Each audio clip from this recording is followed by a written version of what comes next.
Hey, yo. Vocabulary. Yeah, this one's big, so let's make sure we get through this, and you can take your quiz as soon as possible. Sure, vocab quiz. Let's hit up the units words. There's some acid. Yeah, that is a very concentrated one. Yeah.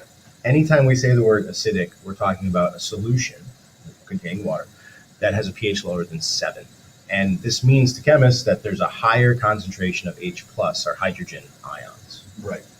Simple. And then basic is the opposite. Here's a base going at it, competing with the hydrochloric acid, and the base ends up winning, which is fun because bases are actually very strong too.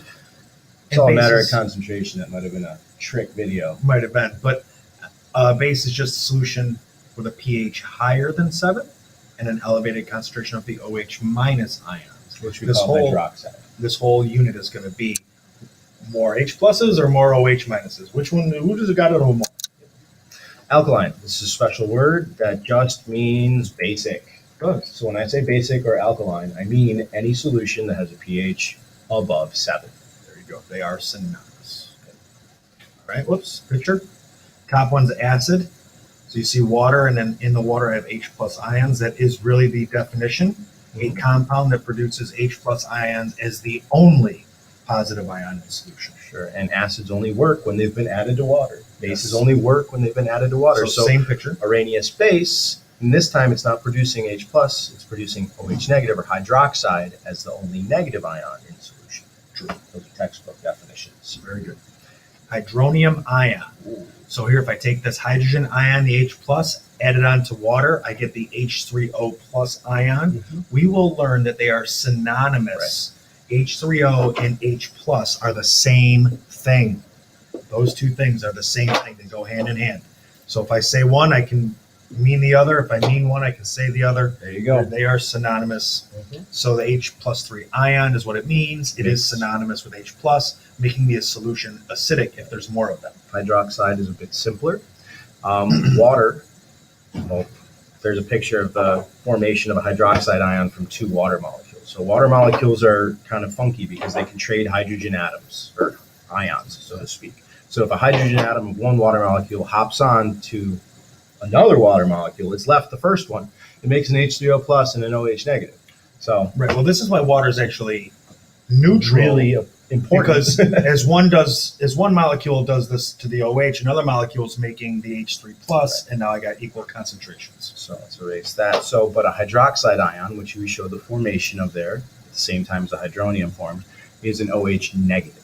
It makes a solution basic. Right. And that one is actually right in table E, hydroxide, which is nice. For sure. All right, alternate base theory. Okay. So this is showing us how this NH3 molecule that doesn't have an OH in it actually functions as a base. Okay, because that's ammonia, and then it becomes ammonium on the other side, which is in table E, polyatomic ions. And what I'm left with is that OH minus, and so I didn't actually produce it from within my chemical structure, but I did produce it alternatively. Right. So hence we need an alternate theory. And so the alternate theory explains why ammonia acts like a base without directly producing these OH minus ions. And this is the proper name for the alternate theory. It's called the Bronsted-Lowry theory. Right. And it says that when an acid combines with a base, the acid acts as a proton or hydrogen ion donor. It gives up an H from its molecule to that other thing, and that is the act of being an acid. Sure, and if you're listening, this is a good place to write that because we got a little bit of time. H plus is also referred to as a proton. It has 1 proton and 1 electron and no neutrons. I lose the electron to make it a positively charged ion, and all I'm left with is a single proton. So you will hear us call that a proton all the time. So again, synonymous. And the Bronsted-Lowry base. So you see here, base now becomes a proton acceptor is what it says in the picture, and that is very much how we are going to teach it. Mm-hmm. It becomes an H plus acceptor now. Mm-hmm. And in that picture that we saw, the alternate acid base theory, that NH3 molecule was accepting that H plus, and that's why we changed it up. Yeah.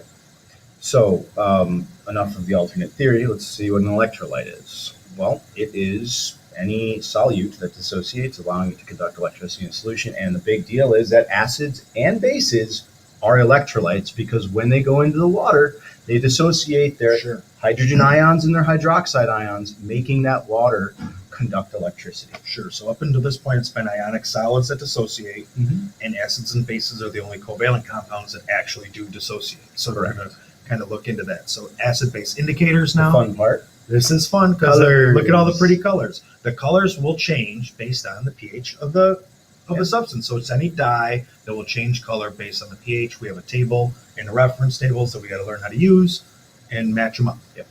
This is an animation of a neutralization where an acid and water are reacting. So in this case, water is acting as a base, etc., alternate theory, but the acid plus a base reacts to produce water and a neutral salt. Right. Okay, that's just the generic, how does an acid react with a base? Well, it makes water and a salt.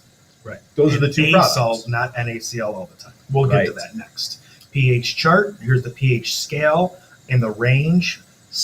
Left of 7 or number lower than 7 is acidic. Higher than 8 is basic or alkaline. Right. So it's a negative log of the H plus ion concentration, measuring acidity or alkalinity on a range of 0 to 1 or to 14. That negative log of the H plus concentration. You can see me about that if you want to learn how to do that. We're going to try and stay away from that, but it's the real deal.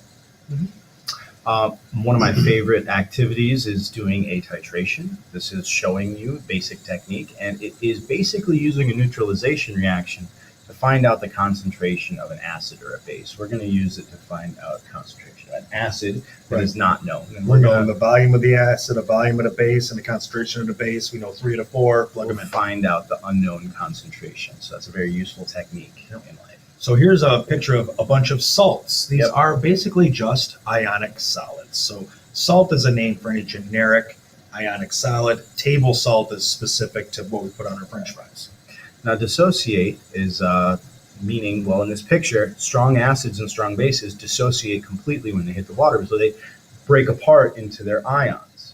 So just like a salt, acids and bases dissociate because they're able to separate due to extremes in polarity of the actual covalent molecules. And an electrolyte is formed in the process. There you go. An ion, old school. So here's a little picture of an ionic bond forming, and there we see the Na losing its electron to fluorine. So basic, right, when an atom gains or loses an electron, we've done ions from back in the day. And you'll see ionic charges with the hydronium, the proton, the hydroxide, and the salts as we figure out the two products of reactions. So, molarity here is a titration calculation, M1V1, M2V2. Basically, you're plugging in 3 of the known variables, the concentration of an acid or base, the volume, and you figure out what the missing variable was. That tells you the concentration or the volume of the acid. And that's how we're going to use it.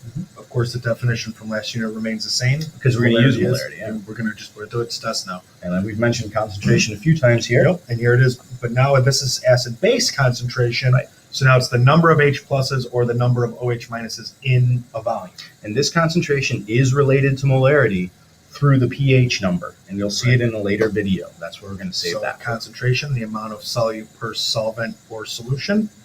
And there we go. That's I it. think that's all of them, right? That is all of them. Sweet. So we're out. Do Get ready your for your vocab quiz. Come on.